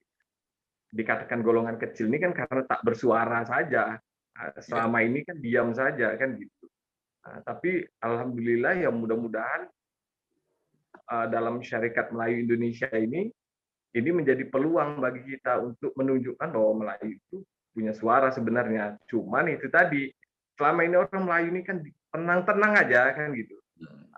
Nggak mau ribut-ribut lah sama orang kan gitu. Jadi itu tanggapan saya pertama, menjadi peluang bagi kita. Yang kedua, alhamdulillah saya diundang untuk masuk dalam Syarikat Melayu Indonesia ini. Terima kasih Presiden Syarikat Melayu Indonesia. Mungkin sebetulnya saya sempat juga mengatakan pada Tengku Rio, apa sudah kapasitas saya untuk masuk berorganisasi ini kan gitu. Karena selama ini saya betul-betul milenial abis gitu kan. Aduh, ini orang tua aja yang masuk sini nih kan gitu. Tapi justru Tengku Rio mengatakan anak muda ini harus ikut serta kan gitu untuk keberlangsungan tuh. Ah, ya juga lah, saya ikut juga lah kan gitu. Orang tua udah bilang begitu, saya ikut juga kan gitu. Dan saya menerangkan sedikit begini mengenai Melayu itu sendiri. Peluang kita, saya berbicara dalam konteks bidang saya lah dalam industri pakaian, industri sandang atau industri fashion. Melayu ini sudah dikenal sejak lama bahwa bangsa yang sudah beradab dalam berpakaian. Berpakaian yang indah-indah itu orang Melayu. Nah, kita tidak ada peradaban kita, orang Melayu itu telanjang dada, tidak ada. Mungkin dulu ya, tapi setelah masuk Islam, yang dikatakan Melayu itu kan ketika udah Islam. Nah, itu sudah tidak lagi menggunakan yang mungkin zaman purba itu tidak. Dia sudah berpakaian yang tertutup kan gitu. Nah, konteksnya pakaian Melayu ini lebih kepada pakaian Muslim. Nah, kalau berbicara kita tentang Muslim, market share-nya itu terlalu besar gitu ya. Besar sekali di Indonesia ini. Nah, itu baru Indonesia. Dan peluangnya juga bisa merambah sampai negara-negara tetangga, Malaysia, Singapura, Brunei. Umumnya berpakaian Muslim kan gitu, menutup aurat. Nah, itu yang saya antusias juga dalam persoalan di Syarikat Melayu Indonesia ini akan berkembang menjadi peluang-peluang berbagi pikiran kan gitu. Terus juga informasi-informasi penting lah dalam hal perniagaan nantinya kan gitu. Karena orang Melayu ini harus kuat dalam ketahanan ekonomi hari ini kan gitu, supaya kita bisa lebih maju kan gitu. Tapi tentu pendidikan itu sangat penting. Nah, itu dinomor utamakan, tapi kemudian harus disertakan dengan kekuatan ekonomi kita gitu, dalam segala aspek, baik sandang, pangan maupun papan kan gitu. Karena di sini kan ada ahli-ahlinya kan gitu. Mungkin Bang Martin itu tadi mengatakan bahwa ahli di bidang arsitektur kan gitu. Itu menarik juga Bang kan gitu, karena Saya rasa sekarang itu bangunan kita ini kotak-kotak nggak jelas gitu aja, udah macam kotak sabun kan, ruko kayak gitu. Jadi kita pun datang ke suatu daerah tuh udah ada lagi ininya, apa namanya, kesan apanya, culture-nya itu kan. Nah, sementara di luar sana ketika kita ke Eropa kemana itu kan kita lihat building-building mereka itu kan, lihat itu udah terasa kan gitu, bahwa kita tuh ada di suatu negeri yang berbeda kan gitu, kastil-kastil mereka. Dulu mungkin negeri-negeri Melayu begitu, tapi ya kesininya karena itu tadi tergerus kan, semakin ke pinggir. Kalau kita lihat rumah Melayu itu rumah orang kampung kan gitu, padahal rumah mahal sebenarnya. Karena kalau kita mau bikin rumah Melayu itu, aduh mahal sekali sekarang kan gitu. Nah itu yang persepsi itu udah berubah lagi sekarang. Nah, itulah Melayu saat ini kan gitu ya. Mudah-mudahan di Syarikat Melayu Indonesia ini kita bisa saling bersilaturahim, segala sesuatunya bisa diinformasikan untuk kebaikan Melayu dan untuk ini juga lah apa, kemajuan bersama. Kira-kira begitu aja dari saya. Terima kasih. Assalamualaikum warahmatullahi wabarakatuh. Waalaikumsalam warahmatullahi taala wabarakatuh. Terima kasih kepada kantor kami, Uncle Boy. Selanjutnya Bang Yudi, ada tak nih Bang Yudi nih? Masih menyimak atau tidak nih? Iya, sorry, tadi menyimak. Alhamdulillah kalau masih. Jadi mungkin Bang kalau bisa memberikan yang nak disampaikan Bang, silakan nih Bang. Oke, ya pertama-tama sih terus terang nih merasa bangga juga nih kita punya forum Syarikat Melayu Indonesia gitu kan.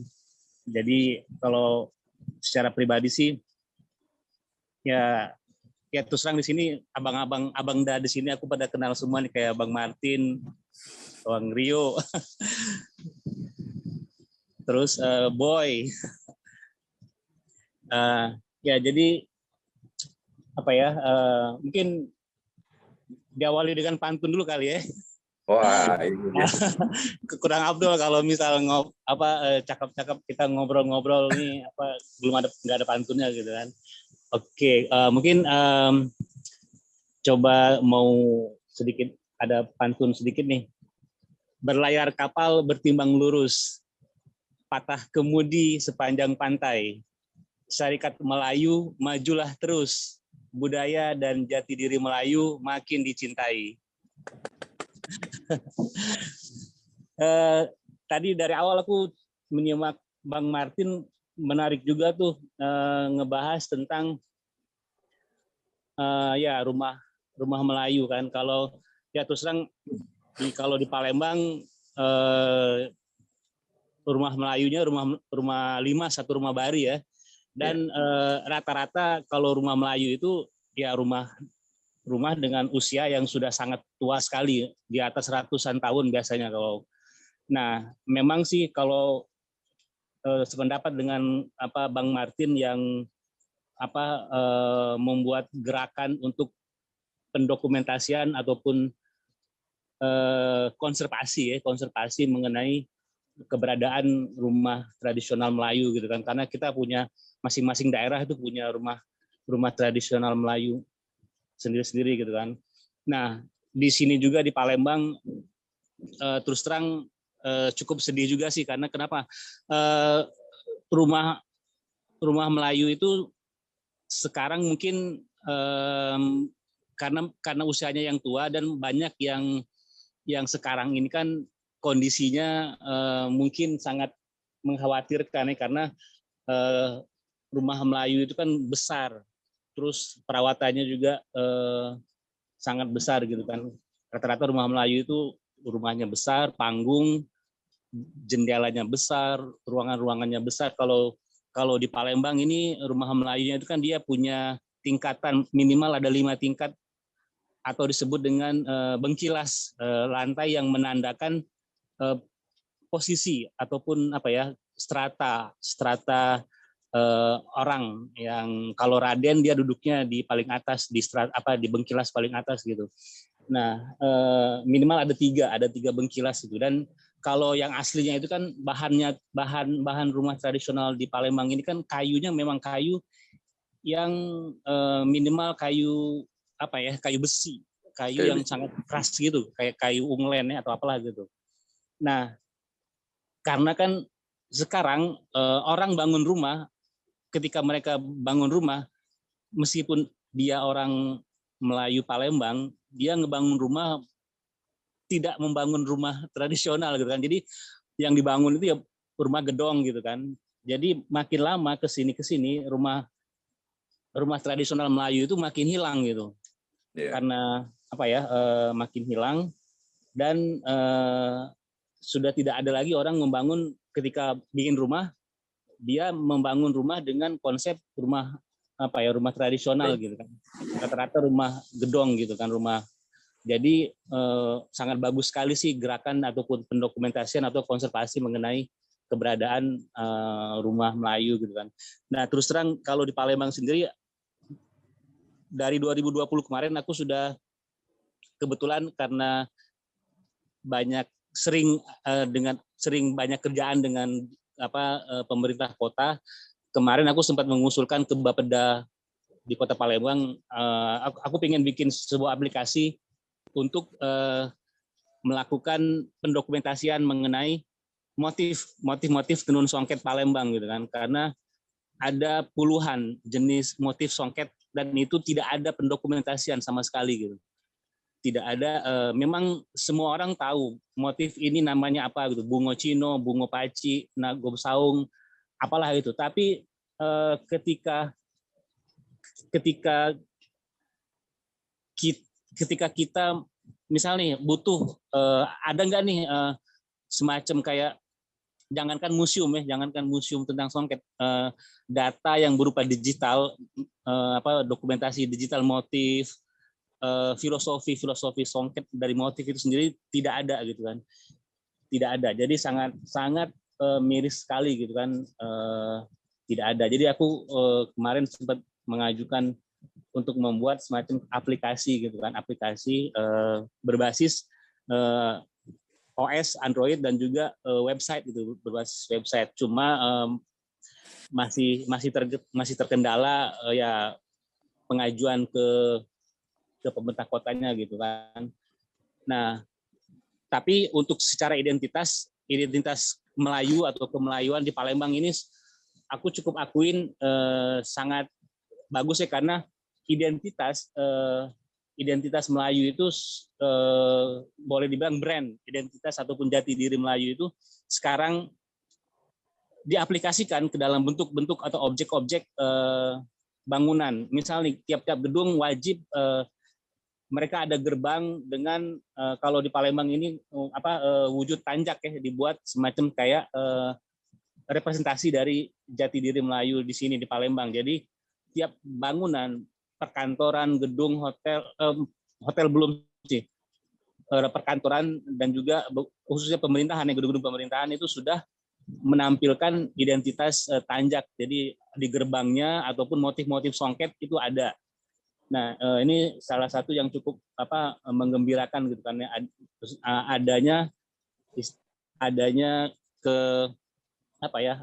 inisiatif dari pemerintah untuk menampilkan identitas tersebut gitu kan. Pun itu banyak peziarah ya.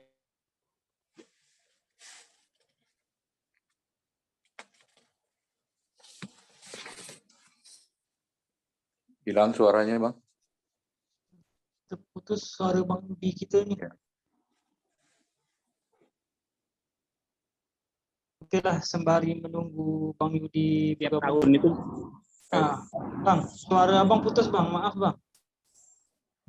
Oh ya, putus ya. Soalnya lagi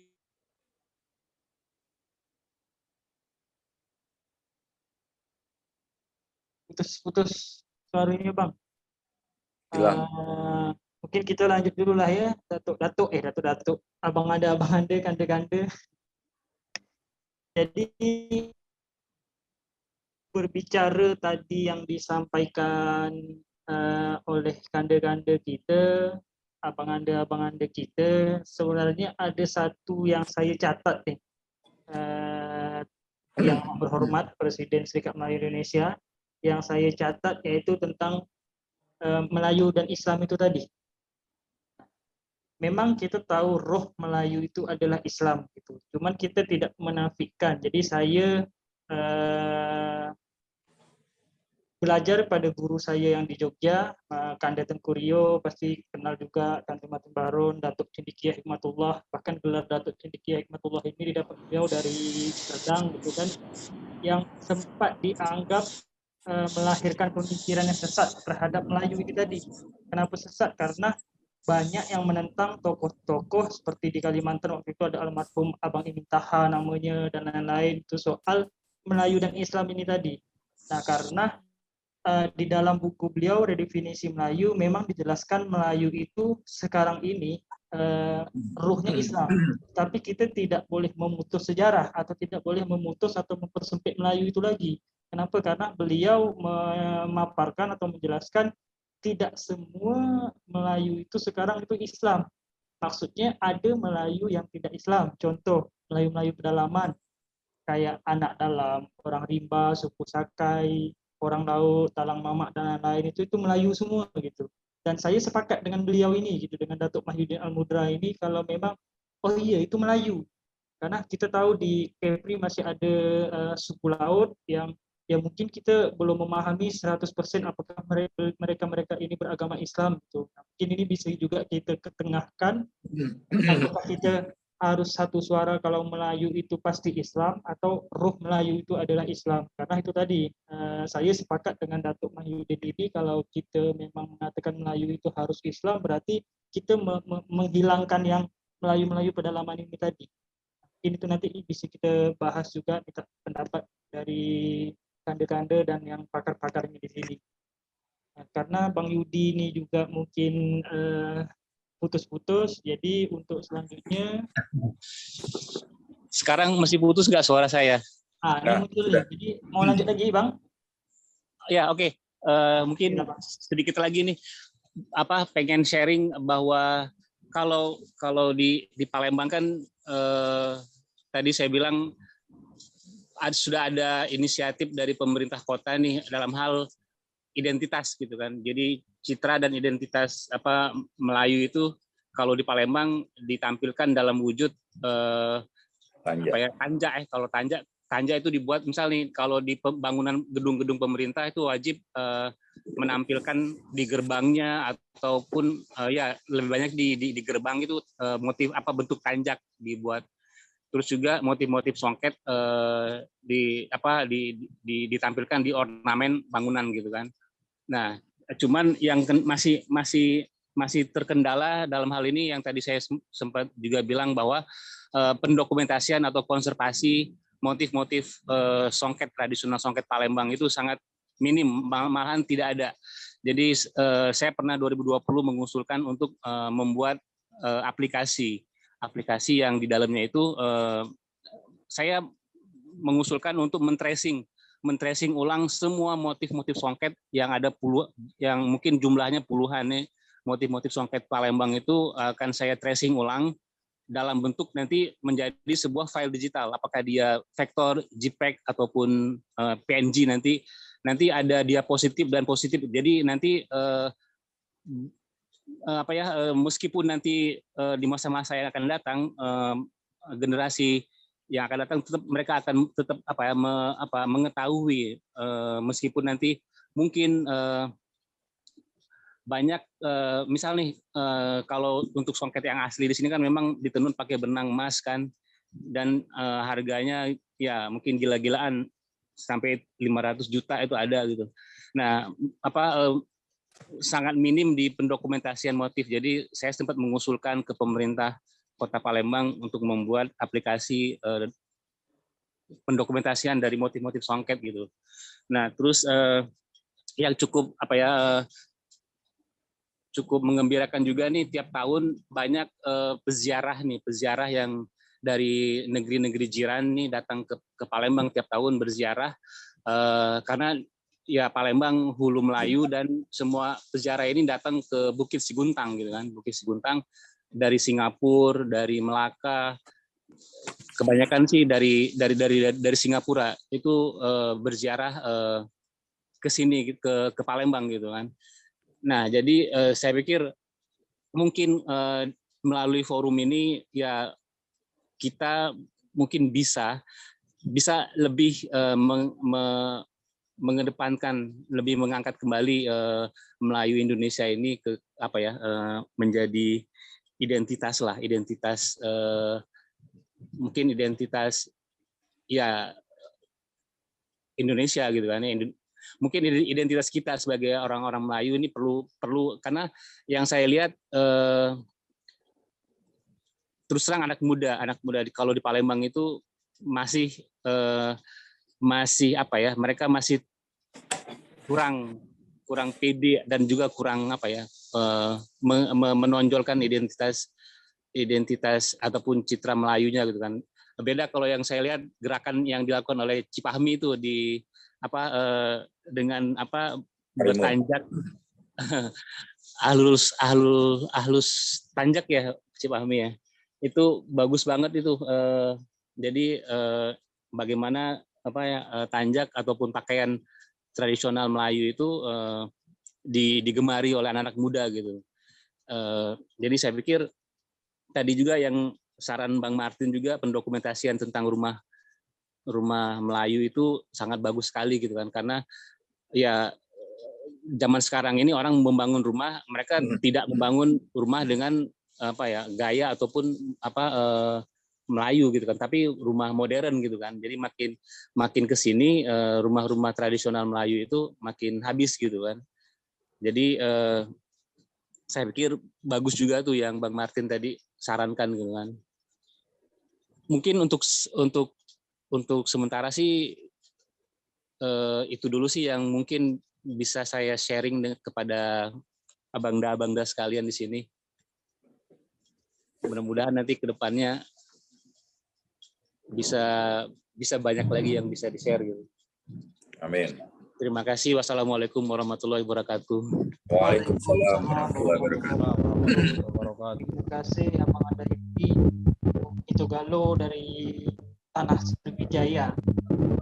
Oke, untuk selanjutnya kami serahkan pada Presiden Serikat Melayu Indonesia untuk menanggapi atau mau berbagi pengalaman juga atau mau memberikan masukan juga atau dan lain-lain lah apa yang perlu disampaikan kepada yang berhormat dan Julio, kami silakan.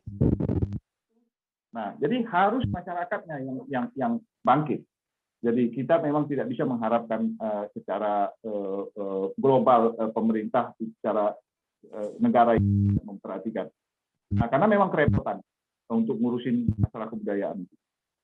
Nah, tetapi di daerah makanya diberikan otonomi dan segala macam itu, makanya masyarakatnya harus bisa. Dan itu kebijakan-kebijakan itu ya adanya di parlemen dan di eksekutif ya. Nah, itu kalau kita tidak ada di sana, di negeri kita sendiri masing-masing, di negeri masing-masing tidak mau ke sana, ya saya kira kita akan kehilangan kebijakan yang perlu kita sadari bersama.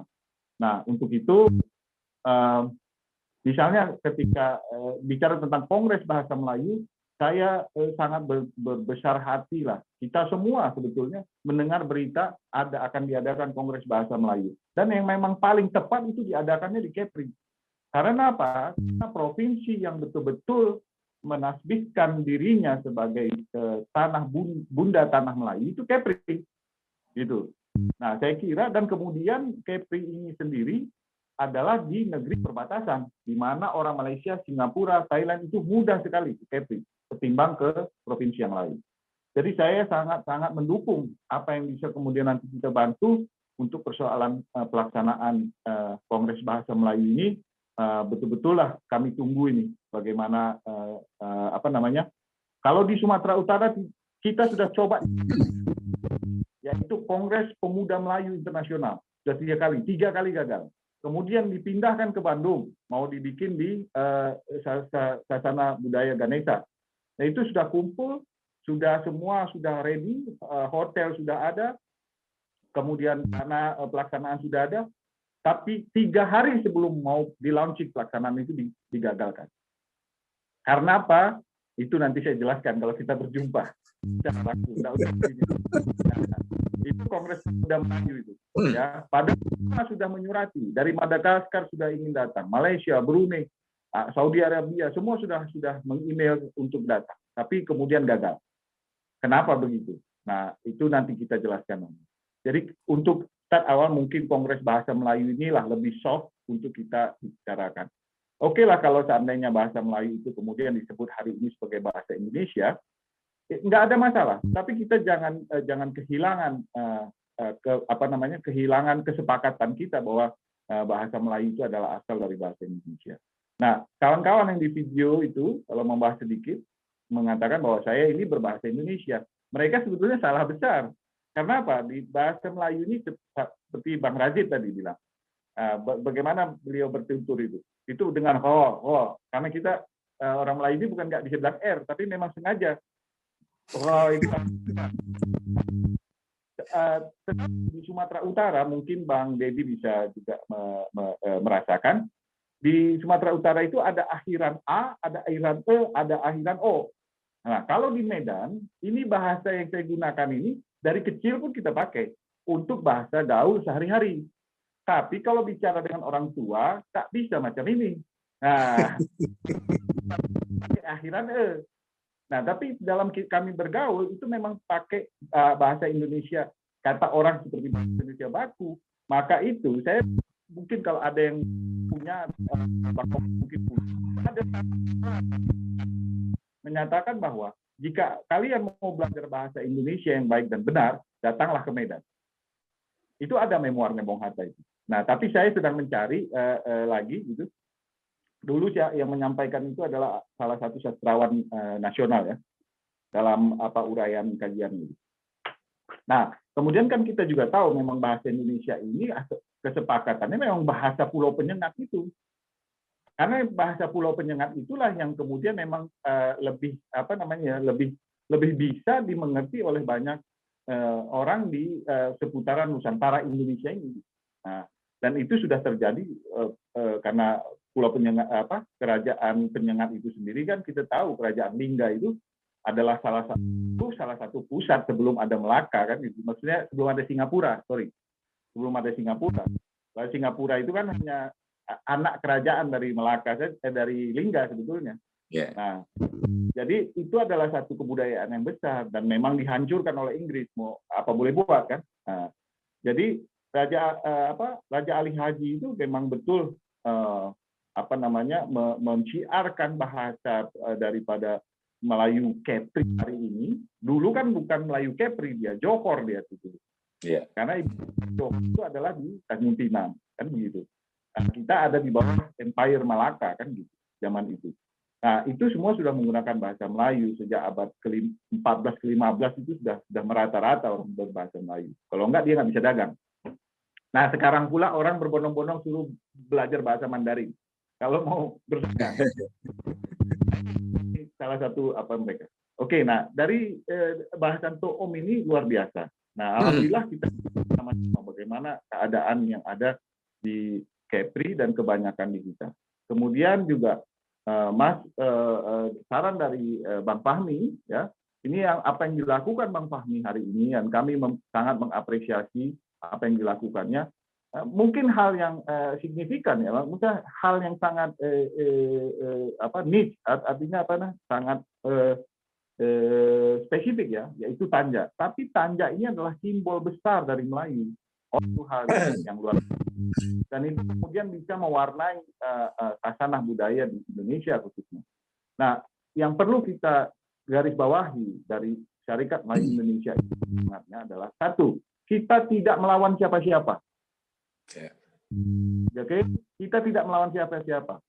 Syarikat jangan terjadi lawan atau tidak. Kita ingin meninggikan budaya kita tanpa kita harus merendahkan budaya orang lain. Nah, itu yang kita jaga betul-betul.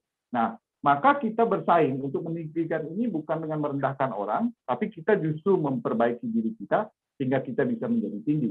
Saya kira itu bisa kita kalau sama-sama bisa kita lakukan. Nah, semangatnya di Syarikat Melayu ini kita tidak ada untuk kontra dengan siapapun, terus beraktif dengan dinamikanya masing-masing. Kan begitu.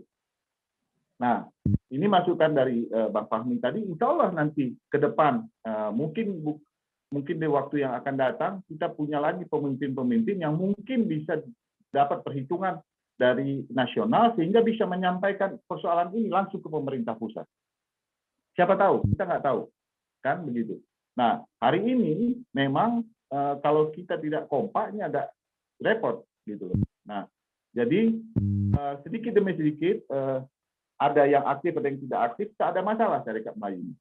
Nah, kemudian membahas tentang masalah apa sih yang disebut Melayu tadi. Nah, baik dari Razid, yang asli dari Bone, kemudian dari siapa tadi, Bang Oki, Koto, gitu ya. Persoalan dengan bahasan dari Datuk Cendikia, Bang Mahyudin Al-Mudra.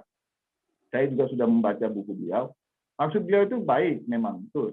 Tetapi begini persoalannya. Saya sepakat aja dengan pemikiran beliau, tetapi memang kalau kita menyamaratakan semua, akhirnya kita kembali menjadi bias. Itu persoalannya. Nah, inilah yang terjadi di kita ini karena kita terlalu global. Ini yang terjadi. Jadi kalau semuanya misalnya, makanya di Syarikat Melayu, di website itu sudah dijelaskan bahwa ya apa sih yang namanya jati diri Melayu itu, yang kemudian bergabung dengan Syarikat Melayu ini apa jati dirinya? Ya 3 itu. Dia Islam, dia beradat istiadat Melayu. Nah, bukan karena kalau tidak ada batasan itu, kita begitu sangat mengglobalnya seperti udara, maka kita nggak bisa dikasih, nggak tahu orang coba tunjuk mana udara, ya mana bisa. Nah, tapi keadaan kita kalau kita seperti itu, maka kita juga akan bias. Itu persoalannya. Tentunya misalnya orang laut, saya juga pernah melihat orang laut, coba mengkaji mereka, kemudian suku anak dalam, saya masuk ke kedalaman Jambi. Ya, mereka bahasa Melayu. Itulah tugas kita sebagai branding tadi. Nah, kalau branding itu harus jelaskan. Kita mau dijual apa? Indomie, dalamnya apa? Mie. Selesai. Jadi kalau misalnya dagangnya apa? Dagang Indomie, tapi di dalam ada mie, ada kopi, ada ya sulit gitu. Harus ada dicari kesamaannya. Nah, mudah-mudahan kita sepakat bahwa kesamaan menurut versi Syarikat Melayu Indonesia itu adalah satu, ukhuwah Islamiyah. Itu saja yang harus kita pegang dulu. Itu loh. Nah, bagaimana ini? Nah, ini harus kita pikirkan bersama. Saya kira masukannya seperti itu. Kemudian dari Boy tadi juga bagus, peluang fashion. Fashion ini memang sebetulnya kalau ada yang merespon ini, sebetulnya memang iya, market share-nya itu besar sekali. Karena apa? Karena kalau Melayu mau kuat harus punya kekuatan ekonomi. Hari ini nggak bisa nggak, gitu. Nggak bisa tidak. Kita harus punya kekuatan ekonomi. Jadi organisasi ini dulu fokusnya kepada menyiapkan beasiswa anak-anak Melayu yang ingin berangkat ke luar negeri. Awalnya itu. Karena kita bercita-cita bahwa bagaimana orang Melayu bisa bangkit kalau seandainya dia tidak punya cendekia-cendekianya gitu. Nah, awalnya dari situ yang anak-anak Melayu yang ada sekolah di Bandung, di Jakarta, di Jogja, itu misalnya ada yang udah S2 nih, dia mau ke Amerika. Beasiswanya ada, tapi ongkos ke sana tak ada. Kami patungan lah tuh tahun 2000 tuh. Oh, si ini dapat ke Jerman, kami patungan lah tuh. Nah, sekarang orang-orang ini itu sudah mulai jadi. Ada di politik, ada di mana. Tapi memang mereka dalam keadaan itu mungkin tuh Om bisa paham. Apabila dia sudah di dalam sistem, dalam jabatan-jabatan yang mungkin sudah politis jabatannya, dia sulit untuk bisa masuk ke dalam organisasi seperti ini. Itu. Nah, ini harus kita pahami. Jadi saya cerita sedikit apa di balik Syarikat Melayu Indonesia ini. Nah, yang paling berat itu saya bukan pegawai, saya bukan pengusaha yang terikat dengan apapun, saya hanya sekedar seniman gitu. Nah, dalam bertahun-tahun itu kita berproses sebetulnya. Kalau kita semuanya seniman, ya siapa yang menjadi penentu kebijakan dan menjadi cendekia? Gitu loh. Nah, akhirnya mereka jadi insinyur, menjadi segala macam. Nah, hari ini sudah kembali beberapa dari mereka ini. Mendukunglah ini, kegiatan ini. Mendukung sangat. Tetapi memang harus dibangun dari nol kita ini sekarang. Dan semua apa yang ada di belakang ini itu memang mereka sedang dalam sistem. Jadi sehingga tidak mungkin untuk ikut dalam pergerakan-pergerakan seperti saat kita lakukan. Oke. Nah, ini karena kita menghadapi satu tantangan yang sistematis, maka kita harus berpikir sistematis. Nah, inilah kemudian Syarikat Melayu ini coba memberi, sebenarnya saya memberanikan diri aja ketika menerima amanah dari kawan-kawan ini semua, mulakan aja dulu, kita jalan aja dulu. Nah, saya cita-cita ke depan, setelah kita ini lumayan terbentuk sebagai komunitas, ayo kita bikin kongres, kita bikin musyawarah. Nah, di situ dengan hasil musyawarah itu kita pilih lagi pemimpin. Nah, jadi tapi ini harus ada dulu. Kalau kita tunggu dalam keadaan pandemi lagi, tidak jadi. Nah, makanya ketika diamanahkan itu, oke, diri 2 tahun mikirkan ini untuk jadi presiden Syarikat Melayu. Lalu saya tidak mati betul. Nah, karena saya meskipun saya paham kegiatan-kegiatan seperti ini, tapi saya kira bagi saya pribadi sendiri terlalu banyak dipikirkan. Tetapi mau tidak mau, karena kita tunggu 15 tahun tidak ada yang mau muncul, gitu. Nah, akhirnya kita mulakan ini sehingga memang kedepannya inilah yang hadir saat ini. Ayo kita bikin sesuatu. Setelah Kongres Bahasa mungkin nanti kita bisa saling berkolaborasi, bersinergi lagi. Kita bikin Kongres Syarikat Melayu Indonesia. Kita bikin aja Kongres Syarikat Melayu Indonesia. Tapi nanti, jangan sekarang. Kongres Bahasa dulu, kita sudah berkumpul, kita sudah mulai satu visi. Nah, habis dari situ saya tugasnya sampai menghantarkan ada satu pemimpin yang mungkin nanti kita sepakati bersama sebagai diplomat bangsa Melayu. Nah, ini. Tapi kalau kita tidak mulai kan repot. Jadi Syarikat Melayu dengan berbagai organisasi. Tidak. Organisasi yang ada itu sudah bagus. Nah, jadi justru kita mensupport siapapun organisasi yang mau misalnya ke depan kita mau majukan, Syarikat Melayu akan sangat support. Kita tidak perang idealisme. Syarikat Melayu adalah unity, kesatuannya aja semua. Itulah semangatnya. Kemudian mungkin kapan waktu kalau ada masukan silakan. Bang, ini kayaknya kalau ada pembicara tentang pengetahuan kesadaran politik asik nih. Ya ayo kita bikin aja. Nah, itu saya kira. Tapi bukan berarti Syarikat Melayu ini kemudian berafiliasi kepada politik praktik. Nah, itu makanya kenapa yang lain ketika kita mau ajukan itu ya nggak bisa, dia menjadi ketua Syarikat Melayu ini tidak bisa berpolitik atau menjadi anggota partai politik, nggak bisa. Kalau ketua jadi presidennya. Nah, jadi memang ada. Nah, ini sekarang ini justru saya ingin sekali Syarikat Melayu ini adalah milik masyarakat Melayu. Nah, kemudian ada satu hal ya yang mau coba diretas nih, yaitu apa? Di Melayu ini, kalau satu daerah di Melayu itu, di Malaysia misalnya, tidak ada sultan, selesai udah ini, Malaka, Kuala Lumpur, Penang, itu sopan santunnya kurang. Tapi kalau negeri-negeri yang masih ada sultannya, insya Allah ada.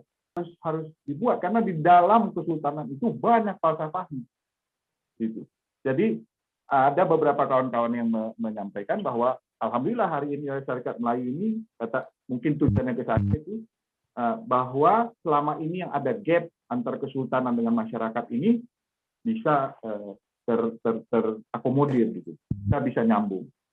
Nah, jadi alhamdulillah saya melihat perkembangan bagaimana Ustadz Abdul Somad misalnya itu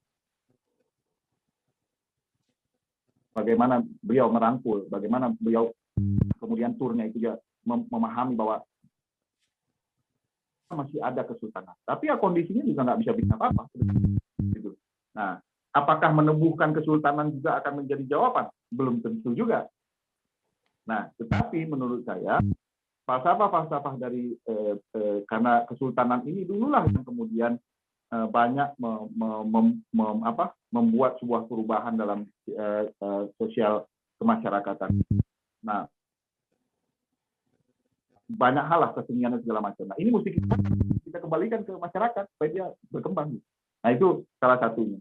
Nah, kemudian lagi Serikat Melayu Indonesia ini juga dia dapat respon, ya mungkin rekan-rekan sudah bisa lihat bagaimana respon Malaysia. Itu orang Melayu Indonesia itu